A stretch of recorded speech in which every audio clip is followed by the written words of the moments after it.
नमस्कार। जन विज्ञान में आप सबका स्वागत है। मैं हूं मानवर्धन कंठ और जन विज्ञान के आज के अंक में जानेंगे आखिर क्यों तैयार की जा रही है देश के 20,000 लोगों की जीन कुंडली।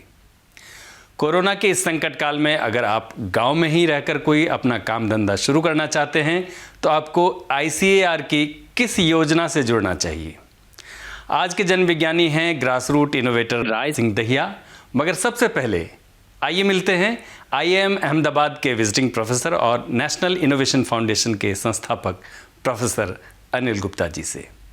एक तो विज्ञान वो है जो जिंदगी के अनुभव से ऐसी जरूरतों को पूरा करने में पैदा होता है जो जरूरतें औपचारिक विज्ञान की संस्थाएं अथवा तो बाजार की व्यवस्था नहीं हल कर पाई। दूसरा जन विज्ञान का पहलू वो है कि जब जो संवेदनशील वैज्ञानिक हैं, जो संवेदनशील संस्थाएं हैं, वो कोशिश करती हैं कि भाई ऐसी दिक्कतों को देखा जाए जिनको अभी तक नहीं हल किया गया है और उसके लिए वो हल करने की कोशिश करती हैं। तो वो विज्ञान है जो औपचारिक संस्थाएं, औपचारिक संस्थान, औपचारिक प्रयोगशालाएं गरीबों की दिक्कतों को देखकर, ऐसे क्षेत्रों को देखकर जो पिछड़े हुए हैं, ऐसी अवस्थाओं को देखकर जिसमें लोग बड़े परेशान, जैसे अभी बाढ़ आई हुई है। अब बाढ़ में बहुत सारे क्षेत्र हमारे देश के कट फट जाते हैं। वहां पर पहुंचाना है, बच्चों के लिए दूध पहुंचाना है, दवाई पहुंचानी है, जो हमारे विद्यार्थी पढ़ रहे हैं उनके लिए पाठ्यक्रम की पुस्तिकाएं पहुंचानी है, बहुत सारी दिक्कतें हैं। तो उसके लिए क्या व्यवस्था करें? तो उसमें जो शोध अगर वो कर सकते हैं तो वो करेंगे, या अगर किसी नवसर्जक ने शोध किया है, किसी बुनियादी स्तर पर ग्रास रूट इनोवेटर ने कोई काम किया है, जैसे हनी बी नेटवर्क ने पिछले 30 साल से अलग जगाई, लोगों को ढूंढा, तो उन लोगों को भी आगे बढ़ाने में सार्वजनिक क्षेत्र काम कर सकता है। तो एक विज्ञान जो जमीन से आया ऊपर और जो प्रयोगशालाओं से जमीन के लिए गया, उन दोनों का समन्वय होना बहुत जरूरी है आज के समय में, क्योंकि कोई भी एक ताकत अपने आप में पूरी तरह सक्षम नहीं है। राय सिंह दहिया एक ग्रास रूट इनोवेटर हैं जिन्होंने पहली बार 2001 से बायोमास गैसीफायर का निर्माण शुरू किया। बायोमास गैसीफायर कचरे से चलता है और इसमें से निकलने वाली गैस फिल्टर होकर इंजन तक पहुंचती है। इसके बाद इंजन को एक जनरेटर से जोड़कर बिजली तैयार की जाती है। यदि बिजली ना बनानी हो तो जनरेटर के बजाय गैस को सीधे पाइप के जरिए चूल्हा जलाने इत्यादि के लिए इस्तेमाल किया जा सकता है। कचरा निपटान का वैज्ञानिक समाधान यानी कचरा निपटान संयंत्र बेहद महंगे हैं। ग्रामीण क्षेत्रों में लोग ऐसे संयंत्रों को लगाने की सोच भी नहीं पाते, लेकिन जयपुर निवासी और मूलतः किसान राय सिंह दहिया ने हनी बी नेटवर्क और विज्ञान एवं प्रौद्योगिकी विभाग के अंतर्गत कार्य करने वाली संस्था नेशनल इनोवेशन फाउंडेशन के सहयोग से एक ऐसा बायोमास गैसीफायर तैयार किया जिसमें न केवल एक यूनिट बिजली पैदा करने के लिए 1.5 किलो कचरे की जरूरत पड़ती है, बल्कि गैसीफायर को चलाने के लिए किसी भी बाहरी ऊर्जा की कोई जरूरत नहीं होती। साथ ही ये पूर्ण रूप से प्रदूषण मुक्त है। राज सिंह दहिया पहले एक गांव में थे, अब वो जयपुर के पास उन्होंने एक वर्कशॉप बना ली है। और उनके मन में एक प्रश्न आया कि भाई बहुत सारे ऊर्जा की दिक्कतें आती हैं किसानों को, कई जगह बिजली कई बार टाइम पे नहीं मिलती है, कट हो जाता है। उस जमाने में कमी थी बिजली की, अब तो स्थिति बहुत अच्छी हो गई है देश के अंदर, लेकिन उस समय किसानों को बिजली या तो रात को मिलती थी या कभी नियमित तौर पर नहीं भी मिलती थी। छोटे छोटे उद्योगों को भी दिक्कत आती थी। तो उन्होंने क्या किया कि जो जैविक पदार्थ हैं, जैसे कि हार्ड, जैसे लकड़ी है या कहीं बांस का जड़ कोई टुकड़ा है, या ऐसी जो लकड़ी हार्डवुड जो थी लकड़ी थी, उससे उन्होंने गैसीफायर बनाया। अब गैसीफायर क्या करता है? पहले तो लकड़ी को जलाएगा, फिर जो उसकी गैस होती है उसमें 2 तरह की गैसें होती हैं जो जलती नहीं है। कार्बन मोनोऑक्साइड या कार्बन डाइऑक्साइड है थोड़ी बहुत, वो तो निकालनी पड़ेगी बाहर। हाइड्रोजन सल्फाइड है जो उसको कंप्रेस नहीं होने देती। तो पानी में से उसको लेके गए, पानी के सिलेंडर में से, तो उससे जो उसकी वो गैसेस थी जो जलने में ज्वलनशील नहीं थी, उनको निकाल लिया गया, तो पानी में घुल गई। तो इस तरीके से उन्होंने ये व्यवस्था लगाई, अपनी पारंपरिक ज्ञान और अपनी सूझबूझ को इस्तेमाल किया और एक बहुत अच्छा एक बायोमास गैसीफायर बनाया। जन विज्ञान की जो 2 धाराएं हैं, उन दोनों धाराओं को जोड़ना है। हर वर्ग के ज्ञान की जरूरत है राज सिंह दहिया को, और राज सिंह दहिया के अनुभव की उनको जरूरत है जो कम खर्च में टिकाऊ ऊर्जा का इस्तेमाल करें। गैसीफायर 5 किलोवाट से 100 किलोवाट की क्षमता में उपलब्ध है। 10 किलोवाट की एक यूनिट की कीमत 8 लाख रुपए आती है। यदि ऐसी यूनिट कोई व्यक्ति लगा ले तो 10 से 15 लोगों को रोजगार मिल सकता है। अपनी इन्हीं विशेषताओं के चलते दहिया को इस खोज के लिए 2015 में तत्कालीन राष्ट्रपति प्रणब मुखर्जी द्वारा NIF के राष्ट्रीय पुरस्कार से सम्मानित किया गया।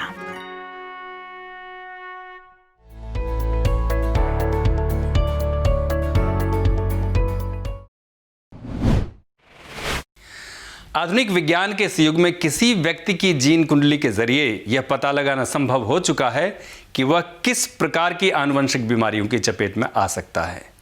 यदि वह बीमार हो चुका है तो यह पता लगाया जा सकता है कि किस जीन में विकृति के कारण ऐसा हुआ।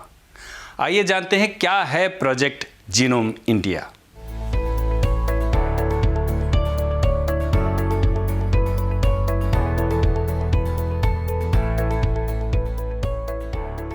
विज्ञान एवं प्रौद्योगिकी मंत्रालय ने जीनोम इंडिया परियोजना लॉन्च की है।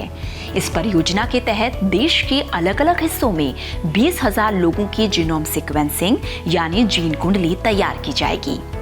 पहले चरण में 10,000 लोगों की जीन कुंडली तैयार होगी, जिसमें देश के हर क्षेत्र, हर किस्म के लोगों को कवर किया जाएगा। विज्ञान एवं प्रौद्योगिकी मंत्रालय ने CSIR के सहयोग से जीनोम सीक्वेंसिंग के पायलट प्रोजेक्ट को पिछले साल पूरा किया है, जिसके तहत कुल 1008 लोगों की जीनोम सीक्वेंसिंग की गई है। दूसरे चरण में 10,000 ऐसे क्षेत्रों, वर्गों से डेटा लिए जाएंगे जहां किसी न किसी प्रकार की बीमारियों की अधिकता है। शोधकर्ता इन क्षेत्रों में विभिन्न बीमारियों का अलग अलग जीनोम मैप तैयार कर उपचार के तरीके खोजेंगे। विभाग के इस महत्वाकांक्षी प्रोजेक्ट पर 238 करोड़ रुपए खर्च किए जाएंगे और देश की 20 प्रयोगशालाओं में जीनोम सीक्वेंसिंग का काम शुरू भी हो चुका है, जिसमें Indian institute of science Bengaluru, national brain research institute Manesar, CSIR, IIT जैसी बड़ी वैज्ञानिक प्रयोगशालाएं शामिल हैं। इसके अलावा CSIR ने इस डेटाबेस को लाल पैथोलॉजी लैब समेत कुल 7 प्राइवेट कंपनियों को जीनोम टेस्टिंग का काम सौंपा है। अभी तक हम जीनोम टेस्टिंग के लिए विदेशी डेटाबेस पर निर्भर थे, लेकिन भारत और विदेशियों की जीन संरचना अलग रहने की वजह से उपयुक्त उपचार के शोध में अच्छे परिणाम नहीं मिल पाते थे। जीनोम इंडिया प्रोजेक्ट से जेनेटिक बीमारियों के कैरियर की जांच का पता लगाया जा सकेगा। जीन में बदलाव का पता लगाकर बीमार व्यक्ति के लिए उपयुक्त दवा का चयन आसान होगा। जीनोम सीक्वेंसिंग से वंशावली का पता और HLA टाइपिंग का पता लगाकर अंग प्रत्यारोपण में डोनर का चुनाव आसान होगा। जाहिर सी बात है, सटीक जीनोम डेटाबेस की मदद से विभिन्न क्षेत्रों में किस बीमारी का ज्यादा प्रकोप है और उसके लिए क्या उपचार सही रहेगा, इसका पता लगाया जा सकेगा।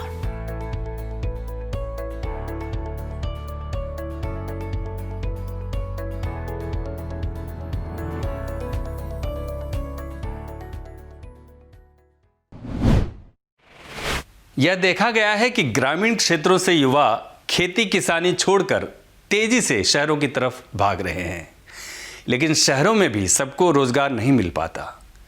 नतीजा यह होता है कि कई युवा शहरों में अपनी जरूरत भर के लायक भी नहीं कमा पाते। इस स्थिति को टालने के लिए भारतीय कृषि अनुसंधान परिषद यानी कि ICAR ने कुछ साल पूर्व एक योजना शुरू की थी, attracting and retaining youth in agriculture यानी कि ARIA। आइए आपको दिखाते हैं इस पर एक report. Attracting and retaining youth in agriculture यानी कि ARIA कृषि और ग्रामीण क्षेत्र में युवाओं को उद्यमिता के लिए प्रोत्साहित करने की एक अनूठी पहल। इससे जहां एक तरफ ग्रामीण युवाओं के कौशल विकास के जरिए रोजगारों का सृजन हो रहा है, वहीं प्रधानमंत्री नरेंद्र मोदी की मंशा के अनुरूप किसानों की आमदनी को दोगुना करने की दिशा में भी युवा उद्यमियों की उत्साहजनक भागीदारी देखी जा रही है। मसलन कृषि विज्ञान केंद्रों के माध्यम से संचालित ARIA योजना के तहत पहले हर कृषि विज्ञान केंद्र में 100 से 120 युवाओं का चयन किया जाता है। फिर इन्हें कृषि विश्वविद्यालयों के जरिए प्रशिक्षण दिया जाता है। इसके बाद उन्हें एंटरप्रेन्योरशिप यूनिटों को लगाने और चलाने का भी प्रशिक्षण दिया जाता है। कुछ आवश्यक सामग्री भी सरकार मुहैया कराती है। इस योजना के माध्यम से युवाओं को कई प्रकार के काम सिखाए जाते हैं, जैसे मशरूम की खेती, बीजों का प्रसंस्करण, सॉइल टेस्टिंग, पोल्ट्री, डेयरी, बकरी पालन, वर्मी कंपोस्ट इत्यादि।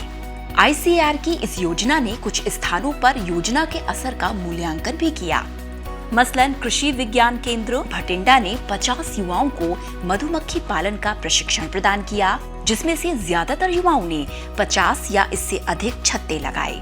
इन युवाओं ने शहद निकालने तथा उनकी पैकेजिंग से लेकर बाजार में बिक्री तक की पूरी प्रक्रिया की। युवाओं ने इस कार्य से सालाना 3.5 लाख से लेकर 5 लाख रुपए तक की आय प्राप्त की। इसी प्रकार केवी के हुगली में 25 युवाओं को मशरूम की खेती का प्रशिक्षण दिया गया।